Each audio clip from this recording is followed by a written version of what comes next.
When is a record finished? We musicians, us musical types, seem to have a problem with that. We deliberate, just got to fix the hi-hat, we need to bring some strings in, and we can go on forever making a record. I'm not the only person out there. For instance, Chad Hugo of the Neptunes are of the belief that it's finished when you say it's finished. And in the case of Justin Timberlake's Justified album, they called it 6 weeks finished. An album written and recorded in 6 weeks. Now that's quick by anybody's standards. What do you think to this? I mean, you guys have heard Justified. Does it sound like 6 weeks work? Well, was the mixing part of that 6 weeks? No. Because it's really carefully mixed, isn't it? It's like it's really very precise, everything. We'll talk more about your thoughts on the mixing. It sounds so like in the pocket and controlled on every level, where the vocal sits against the snare drum, how the use of panning is very, very particular on this record, I thought. Using the space of the stereo width more for things like backing vocals and strings, and keeping the rhythm section tight in the middle. Yeah, I mean, two of my very favourite mixers mixed this album, all but one track. We're talking about Serban Ghenya mixing the Neptunes tunes, and we're talking about Senator Jimmy Douglas mixing the Timbaland stuff. How much do you guys know about Jimmy Douglas? I think I know his complete history. He started off in Atlantic Studio, was taught by Tom Dowd and Jerry Wexler, was T-Boy at like the jazz sessions, like the Coltrane stuff. That's right. And then he was house engineer at Atlantic Studios in the 70s. During the 70s, which was the golden period of Atlantic. Atlantic Soul. He was on The Average White Brothers. He was on Slave. He was on all of that stuff and more. Yeah, and he did rock and roll as well, because Atlantic Stones were he worked with. Led Zeppelin were there at the time. Zeppelin, so he would have been around all of that stuff. So he's got this R&B thing, and he's got this rock thing as well, and he's got the Atlantic sound. He did 3 albums with Aretha. Yeah. Right? So say no more. This cat is pedigree. Yeah. You know. It's almost like the young Padawan with Serban and the Jedi Master with Jimmy. There's that kind of smattering of that kind of Star Wars thing going on there, and that's why I love this album. I just love it for 2 of my favorite mixers are on this record. Same here. The mixing. What can I say? I would suggest. This was 2002, this album, of course, and I would suggest that mixing has evolved and changed since then. But that was a golden period. That was that era when R&B and hip-hop ruled the airwaves, and it had to have... bands. Say that again, sorry, Tim? Boy bands. Well, boy bands, unfortunately... Very fortunately, we haven't seen much of them since, have we? Thanks a lot, America, for not. Please don't bring us in anymore. Anyway, it was a funny thing, wasn't it? I mean, NSYNC and the Backstreet Boys, despite being boy bands, had that R&B, slightly hip hoppy sort of thing going on, didn't they? Yeah. Because everyone had to, really. Well, the Pop Cats loved the R&B hip hop cats, didn't they? Yeah. Justin talks about he loved Timbo before he even met him, Yeah. And he said to his mum, "I want to work with this cat," Yeah. Yeah, so, he did, didn't he? That's a beautiful story, Marcellus. He, at age 16, I think, he was listening to Missy's first album, and he turned around to his mother and he said, "Mum, one day I'm going to work with this guy. I want him to produce my music. I love his music." I think that's an incredible little story. And they've been friends ever since, haven't they? They have. And he was vibing on things like Genuine and Alea and things like that Timbo was dropping with Jimmy Douglas. Because, I think Timbo started off with Devante Swing. Yeah. And when he kind of left, and Missy was signed to Devante as well. Yeah. So that's Jodeci. Yeah. Jodeci fame. And it's interesting that him and Timbo met at a certain point. That Timbo was developing as a producer. Yeah. So pretty well, all the stuff Timbo did, he always did with Jimmy, and it was like, so that was an incredible partnership. You know, the producer and the engineer, you know, working together all the time and regularly, and developing the sound and, you know, amazing product. How do you guys feel? Do you feel the same as me? I think Timbaland is one of the greatest producers ever to walk this planet. And in the late 90s and the early 2000s, I think he was by far the best producer on the planet. What do you reckon? Yeah, I would agree. But I didn't like him. I don't really like him as an artist. I never liked Magoo thing. That never worked out, did it? It doesn't work out for me either. I know he's got that as his alter ego, but Bobby Sparks, that never worked out. For me, it's the R&B stuff he does that's ridiculous, and the way he is open to fusing R&B with world music as well. And I think he's one of the cats who does it successfully. Big time. Get your freak on. Yeah, notably, yeah. And the track he did with Redman and I don't know what it's called, Redman and Keith Murray. Keith Murray, what a the Indian sample. Yeah. He was heavy into Indian music as well. Yeah. I heard a great story about Timbaland. I tend to have these stories. I was working in Whitfield Street Studios in London when he was at the height of his game. And I was in Studio A, and he'd been the last client in Studio A. And I said to the assistant, right, you're going to have to tell me, what equipment did Timbaland use? And typically of American producers, the assistant said to me, well, he just used an Ensoniq ASR 10 workstation, which, folks, is like a keyboard workstation from that era, like the M1, which is a synth and a sampler, and it's multi-timbral, so you can have 16 sounds all at the same time. And it has a sequencer built in, so you could do a whole track on one synth. He used the Ensoniq ASR 10, as did a lot of Americans in those days, as did Chad Hugo and Pharrell Williams, actually, and a JV 1080, and a huge pile of records. Right.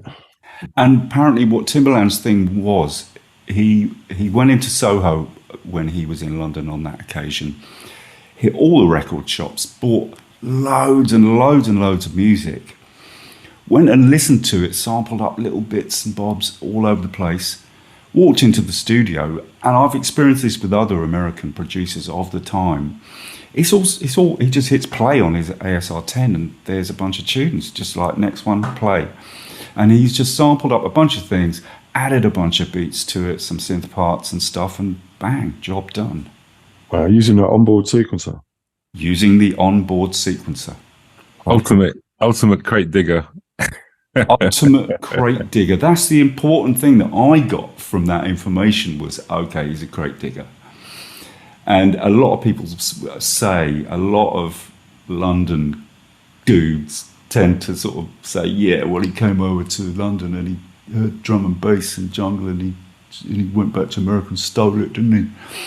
Well, I wouldn't say that he stole anything. I think he is a crate digger. He listens to music and he gets vibes about music. I wouldn't say Timbaland ever made a drum and bass record, but I would say that, yeah, he's heard drum and bass. What do you reckon, guys? Yeah.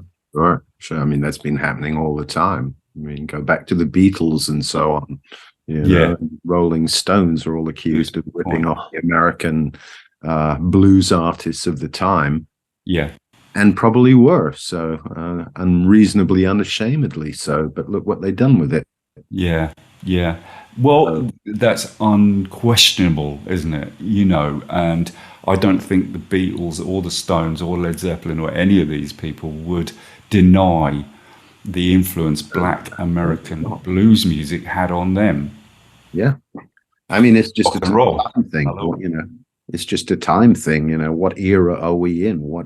Who's influencing who at any given time? Yeah. So it's part of music's evolution. It's a creative mind, isn't it? You could give a person with a non-creative mind all of the juice, all of the vibes you like, and they wouldn't come up with something exciting. Whereas Timbaland, you could kind of give him some stale milk and he'd turn it into cream, you know. Yeah, I've got a lot of respect for Timbaland. Absolutely love his production, but also the Neptunes. What are your thoughts about the Neptunes, guys? I thought they were the best part of the album.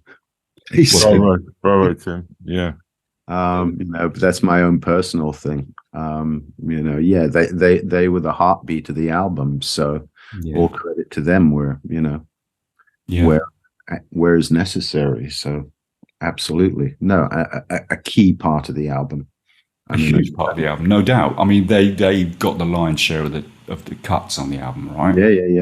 Yeah. And they do deliver big time. I mean, Like I Love You. How did that come across to you guys? Still comes across, Paul. That's the great part about it. I haven't listened to it for a while, and doing this show, listened to it a few times in a few different places. Yeah. And the mix is just off the hook. Serban hit a button there. I don't know what happened, but Michael Jackson, anyone? Yeah, there you go. So if they had Serban on the Michael record, I wonder what would have happened. Well, this is a great big point, isn't it? Yeah. You know, so, for instance, for those that are not aware, Justin had delivered a track to Michael for Michael's forthcoming album, and so had Pharrell, and they got rejected. And it's very public that the Neptunes and Justin Timberlake are heavily influenced and into Michael Jackson. Justin's got a beautiful little story, which is that he presented a track to Michael, who politely rejected it. Michael then got back to him and said, "Hey, I've thought about this track. I'll do it if we do it as a duet." And Justin said, "Well, damn, I've cut it with NSYNC now. How about we do it as like NSYNC featuring Michael Jackson or Michael Jackson featuring NSYNC?" It didn't happen. But what happened was really significant. Michael encouraged Justin to go solo. And Justin said that he had felt very unconfident about going solo until Michael Jackson gave him words of encouragement. So in a way, I can see that. I can see that would give you a little bit of wind in your sails. You know? Yeah. Your head gets a bit bigger. That is a hell of an endorsement, isn't it? I mean, let's look at that, because here we are. Here, I'm Justin Timberlake, right? I've been on TV since I was knee-high to a grasshopper. I am in one of the 2 or 3 biggest boy bands on the planet. I'm worth millions. I've sold tens of millions. I'm a megastar. And now I've just hit 21. I've got the key to the door. I'm officially an adult now. And he did decide to go out there and make what I consider quite an adult, most certainly an adult record. Yeah, guys? Yeah, it kind of treads a line, doesn't it? It's got pop sensibilities about it. I mean, very much. Yeah, but it's got the 2 biggest R&B producers in America on the record, you know, and it's got all that history from Jimmy Douglas and Timbaland, and it's got this freshness from Pharrell being part of Teddy's crew. And seeing what was going on and having that talent and just like thinking, wait till I do my thing, you know. So it was, timing wise, it was great because it really, you know, it was an artist who was clearly a pop artist, but he had that weight of black R&B hip hop and he was courageous to try that. I give him props. Same here. Yeah. You know, it was maybe a fairly brave thing for him to do, but maybe not, because R&B, hip-hop did rule at the time. So I think you'd look incredibly lightweight to step out as, hey, I'm an adult now and this is what I got, and it's just some kind of sugary pop business, you know. So probably more a shrewd move than anything. It's a sexy record. Is it a sexy record? I think so. Yeah, for sure. Yeah. And it feels like he had a real passion for the music. I mean, it doesn't feel like a calculated move to me so much. It's like, I'm going to make the record that I want to hear. I think like sort of more recent stuff that he's done is like sugary, cliched, poppy. But then he's done Six Back and things like that. Pretty wild. Yeah, the next two albums. Yeah. And then after that, I think he's gone much more mainstream, away from those roots. Yeah. I think on this record, Cry Me a River is, I call them like hip hop funk ballads, right? And you know, people like Keith Sweat and those kind of artists do that kind of track, and I think it was brave of him to take it on, and I think it's the best track on the album, one of the best tracks on the album. You know, I think it's officially considered one of the greatest songs of the 21st century. Yeah, song, you know, and it is a ballad, but it's wrapped up as a pretty rough R&B hip hop tune, isn't it? Funk ballad, yeah. That's a good way of putting it. Do you know the story behind that tune? No. The story behind that tune is, now, you know, I'm just recounting what I have read and heard, is that he was in the end stages of his relationship with Britney Spears. And that he walked in the studio one day in a bad mood regarding that relationship. This is only what I've heard, guys. And as he walked in the studio, Timbaland was beatboxing. And Justin said, yeah, I got something, yeah, and started singing Cry Me a River, which is reportedly about the end of his relationship with Britney Spears. And so it's a strange one, isn't it? The lyrical and melodic content is very much a sort of weepy, kind of ballady kind of song, isn't it? It's about a guy who's fed up with the relationship, he's moving on with his life. But the groove, the beat is really upbeat, isn't it? And kind of tough. Tough. Yeah, tough's the word. In fact, like in general, the drum sounds, I'd forgotten, like when you turn it up a little, because put the album on and it's got that beautiful, expensive, glossy finish to the sound. Turn it up a bit. The drums, man, the drums are raw and rough and hit you in the face. Sounds like, you know, I think it takes masters like Jimmy Douglas and Serban Ghenya to get compressors to that point where 99 other people would have just made it sound splurgy and messy and over compressed, but they just get it to the precipice, don't they? And I especially Jimmy Douglas, his compression, I just adore. I'll tell you something I learned about Jimmy Douglas, which is he's one of these people who loves to put a Pultec over a mix. Now that scares the pants off of me, to be honest. But what he has been using in recent years, and I've seen him demonstrating, is a plugin. Well, actually, he uses the hardware, which is actually hardware that's digitally controlled by a plugin. Okay. And I use the out-and-out plugin version of it, and it's quite an incredible piece of equipment. It's called a Better Maker. And years ago, sorry to interrupt, but years ago I was in a studio and Steve Hillage was working in there. Yeah. And we ended up talking about gear for some reason. He said, all I want, I don't want all this. I just want a box with one knob on it. Says good at one end, better at the other. There you go. Well, that now exists. It's called a Better Maker. And what it is a 21st century rethinking of the Pultec EQP1A. So what they've done is they've made a digitally precise version of the Pultec, and homage to the Pultec, but brought into the pristine, precise modern world. And they've added 2 mid bands to it. So they've added an MEQ, is it MEQ 5? Combined the two, yeah. Yeah, so they've added an MEQ to it.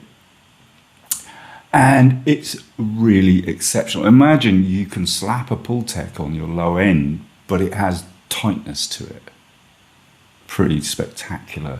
And Jimmy Douglas is a big fan of that. And I think what I'm hearing, I mean, the stuff, what he does with drums, kick drum in particular, is pretty awesome, isn't it? You know, and I think it is incredible experience and knowledge of compression, and knowing how to slap some Pultec into that bottom end. What do you reckon, guys? Definitely.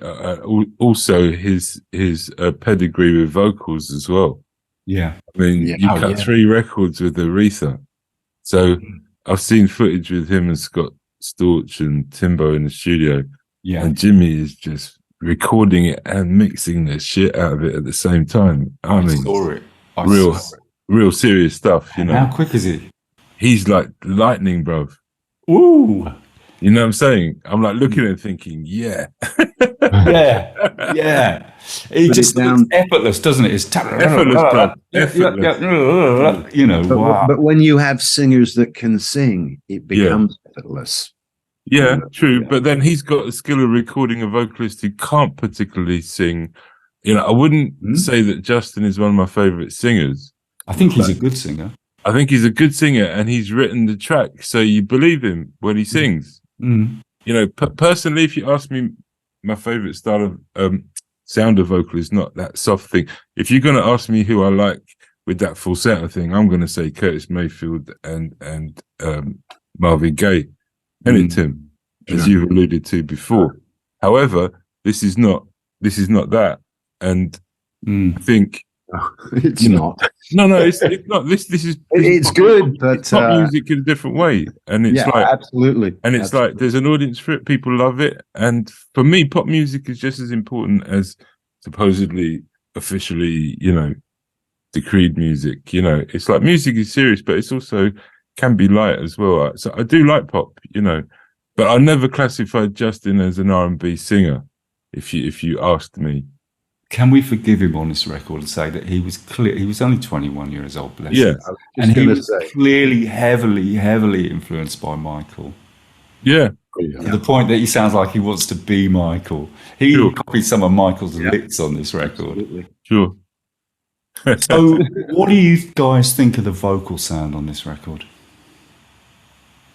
I think as long as you listen to it in its original format, it's good. I mean, it's nice and present. What does that mean, Tim? Sorry. Well, it's like listening to the Michael Jackson album the other day and compare that to Justin's one. And Justin's far more present and commanding and so on. And it feels confident as hell. Whereas you listen to Michael Jackson, and I still think that, you know, he's shying away from a vocal he could do. That he's more than capable of, but doesn't dare. I hear that. Whereas Justin went there. I think that's beautifully put, Tim. Chris, Marcellus, what are you saying? Vocal. Yeah, absolutely. Especially like looking back at the Dangerous album and how the vocals are mixed on that, where sometimes they're like buried, the vocals. Yeah, but they're just thin. The only reason they cut through is that they're so thin, little 5-6K frequency cutting through. Yeah. Whereas Justin's voice is it's up front, but it's not burning your ears. It's flat as a pancake, isn't it? The compression. It's like there's not a lot of dynamics. But it's smooth, isn't it? But very smooth, yeah. So there's emotional dynamics and melodic and harmonic dynamics. But I'd say, you know, probably level-wise, it's probably like that. Looks like that. I love what Tim said because I get an intimacy, but it's very close to me. It's really, I mean, it's dry. It's pretty dry, isn't it? Oh yeah. Yeah. I'm gonna be controversial here, and I'm gonna say I feel the other way around. When I listened to the Jackson record 5 years earlier, I just hear this thing in his vocal that I can't describe, and I don't think I hear that when I hear Justin's record. But what I do hear in Justin's record, that the vocal is easily good enough to work with the rhythm that's being generated and the mixing and the sound that's being generated. I think Justified kills the sonics of Dangerous, but I just got this love affair about the Teddy and the Michael tracks where we had this vocal that was impeccably laid down on a rhythmic basis, Paul. And you talked about this before, the way Bruce used to record him with the bangles and everything on a riser. It became part of the performance almost, and it was something that was almost in the background, but it was so powerful. I don't know how to describe that properly, but that's just, if we're going to talk about Justin's record and the Dangerous record, I think that's my kind of feeling. But for me, and I know Dangerous for me underachieved, but I just heard something that never came out from those sessions that was pretty amazing. Yeah, I think it's like Dangerous and late Michael Jackson records, Thriller onwards. That's the big show, isn't it? It's like everything. It's a big thing. And this was done in 6 weeks. The Justified. This was done in 6 weeks, and it's not trying to be a big brash thing. No, it's really rootsy and kind of gutsy and a little bit naked. Yeah, it gives you a more cohesive album. I think so. For me, I completely agree with you, Marcellus. Yeah. I love the sound of the heavy processing on Dangerous. To me, that is some masterful mixing going on there. And I'm getting something entirely different from Justified, which I think is equally masterful. I think it's just, and you touched on this when we were talking about Dangerous, it's the new sound coming through. It's the new sound coming through. If anything, Dangerous was the sort of pinnacle of Teddy Riley's big production number, Michael Jackson's big production number sound that was on its way out. And this is the new sound, the Neptunes and Timbaland taking it back to grassroots a bit. Yeah, very much so. I mean, having spent, the 8 years before doing boy bands and girl bands and all that sort of stuff. We've all been there. We've all been there. I mean, this was the culmination of it. I mean, it was probably as good as you could get on that sort of sound. And I'm still referring, because to me, Justin is still part of NSYNC and that whole genre and, Kiddies TV and stuff like that, something which I've never really watched or been part of. So I can't say I have any previous affiliations to loving him for any reason or not. I've just heard the singles that were on the radio and being listened to by everyone else. But hey, that's the way it is with some artists. And it's music for young girls, is it? I mean, am I being honest? Yes, it is, absolutely. And that they just grew up a little bit on this one. Yeah. So. How about the production sound for you guys? Is there anything that stands out to you? Because I've kind of really analysed the production sound on this. Like, I'm talking about how they put the music together. Give us your take first, Paul. Okay. They both sets of producers. I mean, let's leave Brian McKnight out of this. And there's the Harvey Mason Jr. and his buddy produced one track on it. I think kind of Underdogs, isn't it? Underdogs. I mean, you chose the name, guys. You chose it. And Harvey Mason's son, isn't it? It is indeed. It is indeed the legend and one of my very favourite drummers of all time, Harvey Mason Sr., his son, who Harvey Mason Jr. became like the top Pro Tools guy on Jerkin sessions and a lot of that kind of stuff, didn't he? Yeah. Anyway, they got a little bit of a nice got a tune on the album. But Timbaland and the Neptunes were using very simple setups, but they were using some gear that I absolutely adore. Have you noticed, for instance, guys, on the album there are some very quirky little synth sounds here and there? Yeah.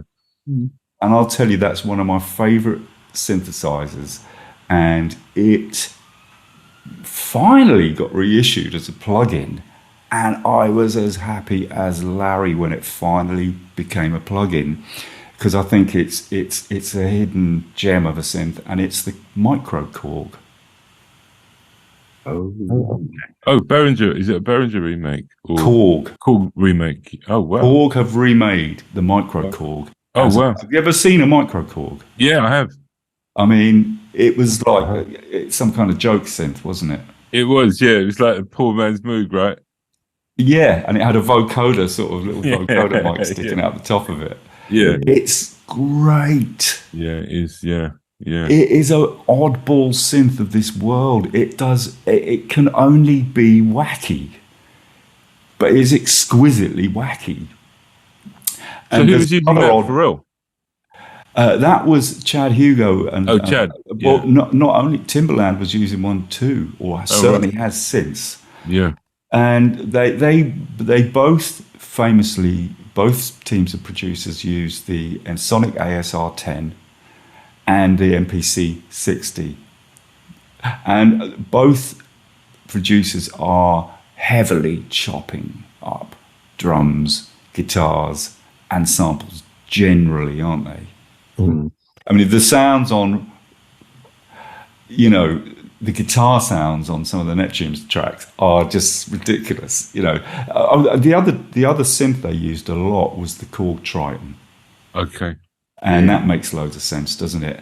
Yeah. And some of the guitar on the Neptune stuff sounds like one of those Korg Triton guitar patches. It doesn't really sound like the JV1080 had similar stuff in it back in the day, didn't it? They were called guitars, but they didn't really sound like guitars, but they had a flavour of guitar about them. A Korg Trinity, which was the sort of super synth of the day, had, every kind of sound you could want in it. Everybody used it. It sort of taken over from the JV1080 at the time. Yeah. And the ASR 10, which was incredibly popular in America. I had a couple of Sonics. They were awful. Honestly, guys. I've got a Mirage in that rack behind me. Oh, I like the Mirage. Mirage, yeah. You can't like a Mirage, please. I love the sound of the Mirage. It's dope. Oh, my Crunchiness. God. It was the first cheap sampler, wasn't it? Yeah, it was, yeah. And it sounds like it. It does. It does, yeah. And it had a string. There was a factory string set that was just unlike any other string set. I think though you really hear the sound of Timbo because he's using such a he's using a sampler with such a personality. Yeah, because Eric Sermon's the same. He uses a Roland W30. And you can hear it. You can hear in his music. There's nothing over 10K coming off the drums. That's why they smack so much. Awful. So, awful, but awful. That was their thing. Yeah.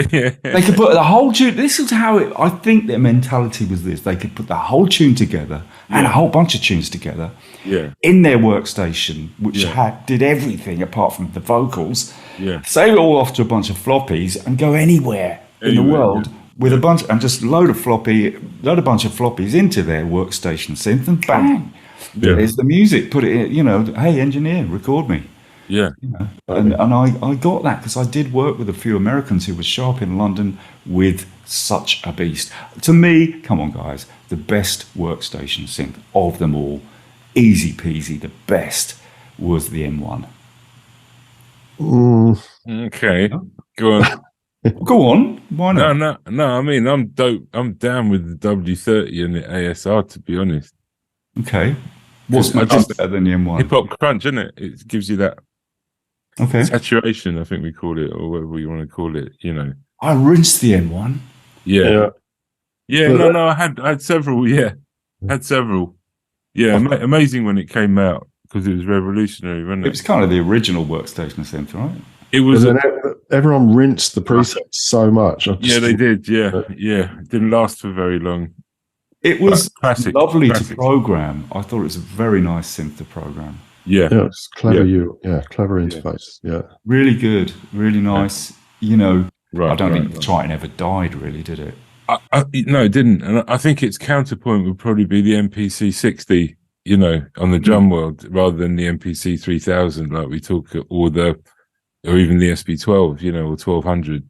Well, people still use the MPC. I mean, the MPC Renaissance is just the latest version of the MPC, isn't it? Mm-hmm.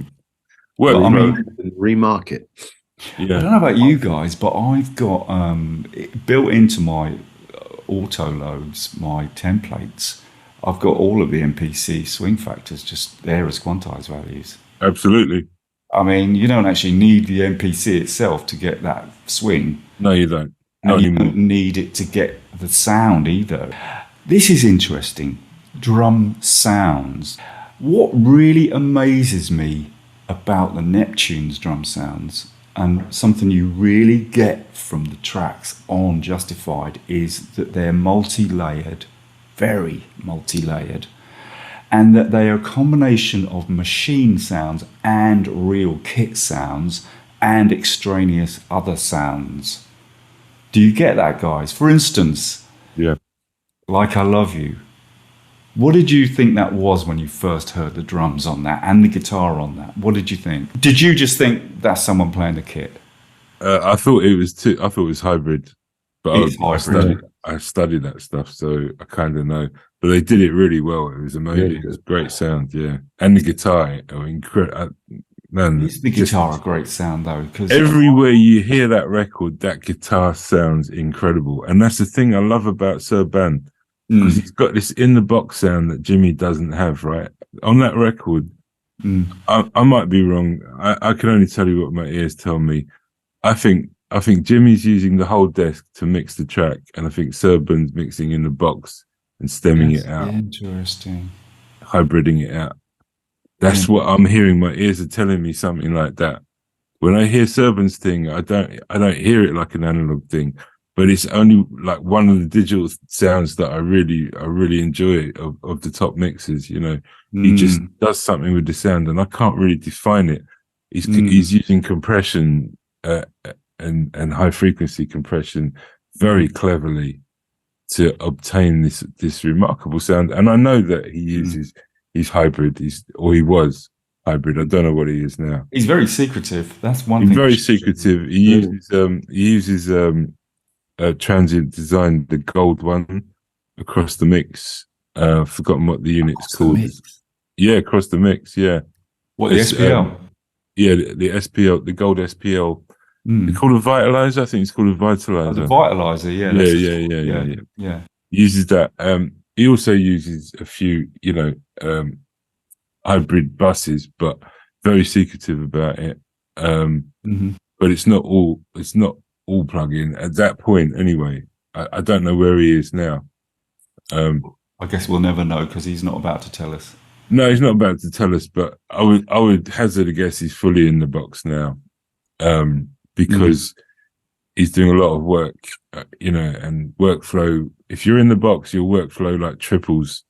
To any young engineers out there, get in the box, get your plugins up to scratch. All you got to do is learn them and be confident with them. And your productivity just changes 100%. Yeah.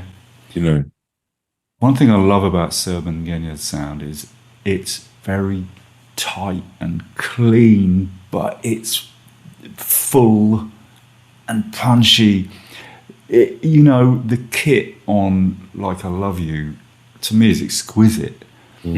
There's no hum and rattle, and it doesn't sound like a dusty old clattery old drum kit. It is a drum kit, but it's been really tightly worked on, and then yes, it is obviously timing corrected and chopped and played with a lot in tools, and had its arse pumped up by added kick drum and snare drum samples and stuff to make it really as big and punchy as it could possibly be, and coherent. It's tight. And the kick drum just like bounces, doesn't it? It really does. Those Neptunes drum sounds from that era, do have that big boomy real kick drum as a part of the sound, but it is contained in the way that a sample is contained. So many people were chasing that sound back in the day, when it was the drum. That was the drum sound. Absolutely, it really was. It really was.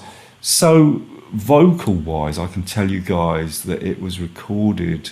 His voice was recorded on an AKG C12 VR, and I owned one of them for a hot minute, and a pristine U67 came along, and I ditched the VR for the 67. But I mean, C12 is a pretty classic mic, isn't it? I would say, I don't know what I know, Marcellus, you particularly like the C12. Oh, it's fabulous mic. If I had 3 microphones, I'd have a U47 valve, I'd have a C12, and I'd have a 251 Telefunken. Just like Desert Island. And invite me round, would you? Yeah, I would. I mean, that's £40,000 later, of course. You know what I mean? Yeah. In current currency. C12 is a classic mic. I don't think the VR quite hit the spot. No. Do you remember, Tim? We were working on an album in my studio when the C12 VR arrived. And I've been trying to get a 67, and we started to use the VR for the album, and then the 67 showed up, and the VR was histoire. Blew it out the water, didn't it? Show you the door kind of thing. But it is right up there as a great vocal mic. Oh yeah. But I mean, for me, microphones depend on the singer or whoever's going to use it, kind of thing. Very true. They all enhance different little bits of the vocal, and if you're going to bring out textures and so on, you've got to hope that the singer has them there in the first place. What mic would you use with Justin?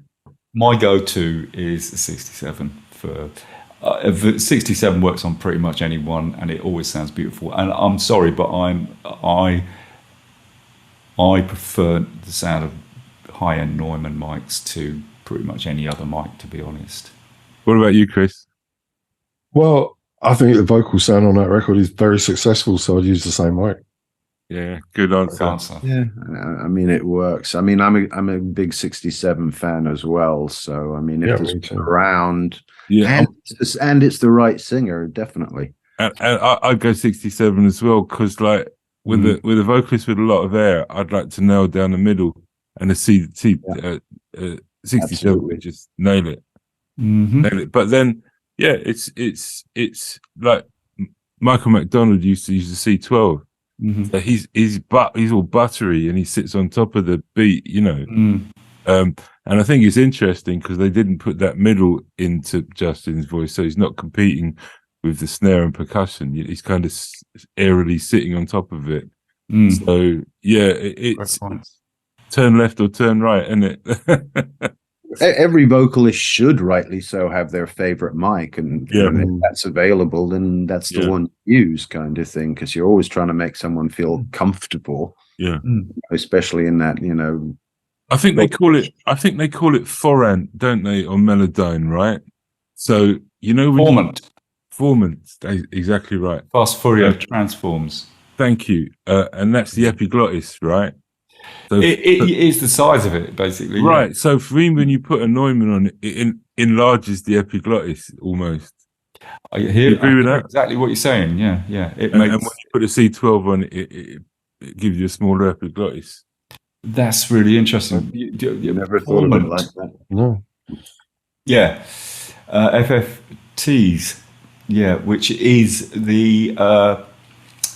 Yeah, that's a really good way to describe it, Marcellus. It is, for instance, the difference between a female voice and a male voice. Right, there you go. Voice, there adult's you go. voice, Yeah, there you go. It's to do with the size of the epiglottis. Absolutely, yeah. Yeah, and in Melodyne, you can, if, for instance, say you pitch shift any voice up or down, you can actually change the formant. And it works to make it sound more natural at the new pitch. Yeah, it does. Yeah, absolutely. It's a great. I mean, Melodyne. How brilliant! Melodyne, love it. Love Melodyne, love it. But I hate the way that it deals with vibrato. I just, for that reason, I don't use it as much as I'd like to. Yeah. Ideally, I'm one of these people. Ideally, I'm not using any such thing, but it is the best at what it does. And when it went polyphonic, I just thought, my goodness, this all over, isn't it? That is genius. And I've seen that guy, the guy who is Solemnity, who is Melodyne, interviewed, and he's a German man.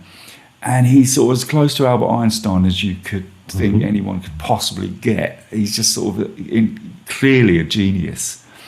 And he described how he came up with the idea of the polyphonic version of Melodyne. And it's just because a musician told him that he'd recorded, I think, a brass section, and that they'd been out of tune with each other, and he'd recorded them onto one mic. And he sort of asked, I'm so sorry, I can't remember the man's name who owns Solemnity, who is Solemnity Melodyne.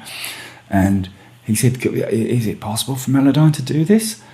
To which, of course, Mr. Melodyne goes away and thinks, yeah, this must be possible. And of course, he made it possible. And now we can literally take a chord. And I think that kind of thing is going to go even further. I think with AI, with machine learning. Yeah, and the RX thing as well, Paul, when you can pull instruments out of a mix, that's pretty special as well. Absolutely, yeah. Some amazing, well, I mean, at some point we got to talk about AI, because well, yes, people are hopping up and down at the moment about AI, and it's a really hot subject, Well, I do think, guys, I've been hopping up and down saying we need to talk about AI. I've been using AI for a long time now. Yeah. And, for instance, there's a new piece of software which is absolutely incredible called Ripex by a company called Hit and Run, and it makes Melodyne even look a bit silly. Bit old-fashioned. And next generation. You can literally, you could play a tune into it, any tune, and it will not only separate the drums from the bass and the vocals and the instruments, it will separate the hi-hat out, the kick drum out, the snare drum out. No way. It will separate two different synths out from each other. And how clean is it? As a whistle. Hit and mix, Ripex. Whoa, unbelievable. And unbelievable. Yeah, that sounds amazing. Yeah, we know that, AI machine learning it's running at an incredible pace at the moment, isn't it? What it can do now. Justified, Justin Timberlake, his first outing as a solo artist. Any kind of summary you guys got? Great pop record by somebody who already had a great fan base to start with, and just milked the opportunity, in my book. I mean, I'm not knocking that for a second. Who wouldn't in his position? But he had all the exposure and stuff, including girlfriends and other things that got nothing to do with the music. I think he upgraded there, didn't he? I mean, Cameron Diaz, didn't he? Exactly. So no, I mean, it's a great pop record for the time. I mean, made enough of them myself over the years. So yeah, no, I mean, hats off to them, and the production is great, and it sounds really good. It's a classic pop record of the time. I mean, yeah, I don't really know how else to put it. I think people younger than us, but not like young, I think will have a particular place in their heart for this album. I think it's the sound of being in your late teens, early 20s at that point in time, is it not? Sure. Oh, definitely, yeah. All my kids were massive fans of his. Same here. I've got to admit, I bought that album for my daughters, my two youngest daughters, but I bought it as much for myself as for them, to be honest. I got it for them, and then discovered that I actually really liked it. There you go. Other way around. What's it mean to you, Marcellus? This record, I remember the time, and what I really loved before this record came out was the N.E.R.D's record, which was out in the same year, early in that year. And I thought that's when Pharrell kind of came of age to me. Yeah. I loved the album. I didn't like the re-release of it, he got a band to overdub more rocky stuff on it, and Jimmy Douglas mixed it. Serban mixed the first one, and there's some great songs on there. I understand why it's not a contemporary hit like Justin, but it wasn't supposed to be. I think it's supposed to be an underground record, because that's what we had at that moment. We had the underground, which was fueling the popular. I think it was a pretty smart move on the basis of what you're saying there, wasn't it? It gave Justin credibility. Yeah, it did. And it was a nice, smooth transition from being a pop star in a pop boy band who, let's face it, their shelf life is limited, isn't it? So it was clever. Credibility to extend his career. I think this record was great because Pharrell came of age on the urban scene, and Timbo had smashed it with Missy, Alea, Genuine. I mean, come on, And then I think the meeting of the pop thing with the urban thing, people had not really done before. I think Michael Jackson didn't really pull it off. But on this record was a big change in music, and the record companies didn't support them. Why do you think they only had 6 weeks to record the album? They wouldn't give them the budget. This is I love that point, because it wasn't exactly done in amazing studios, was it? I mean, they were sort of pretty. But there was this special studios. I don't know. Was it the Water in Virginia Beach or something? But these little creative pockets from Teddy. And Timbaland was originally from Virginia as well, I think. Yes, yeah. It's a Virginia funk thing. Yeah. But you'd have thought it would have had a bigger studio budget, considering Justin Timberlake, how many... Yeah, but the market was just starting to fall apart. I mean, this was... And the urban market was starting to grow. Like that, so... Yeah. Scott Storch, right? As she said. We forgot Storch. Storch, his playing is on fire, isn't it? Oh my gosh. Do you know that track, she said? It reminds me of the old 5, 7, 6, 5, 4, 3, 2, 1, blow on your whistle. That's clavinet funk, and things like BT Express and those. I love that groove. Yeah, my goodness. He was on fire, Scott Storch, at that point. He and Chad Hugo are both the kind of, it seems to be a uniquely American thing generally. They really have serious harmonic knowledge, but they have that beautiful talent of being able to suppress it, let that groove come through. And then when they do play something musical, boy, is it musical. Rodney Jerkins is another one who has that. Was it Miles Davis? Was like, learn all the notes and then forget them. Yeah. It's that sort of thing, isn't it? But have you noticed, Chad Hugo particularly, he'll, you're just getting the drums, the bass, you're getting the groove big time, and then he'll play a little motif on, and you'll go, boy, that guy's musical. That's really clever, harmonically clever what he just did there. Yeah. Hey, folks, we have been Audio Snobs as usual. Do comment, do please like, do subscribe, and we'll catch you next time. Thanks for coming.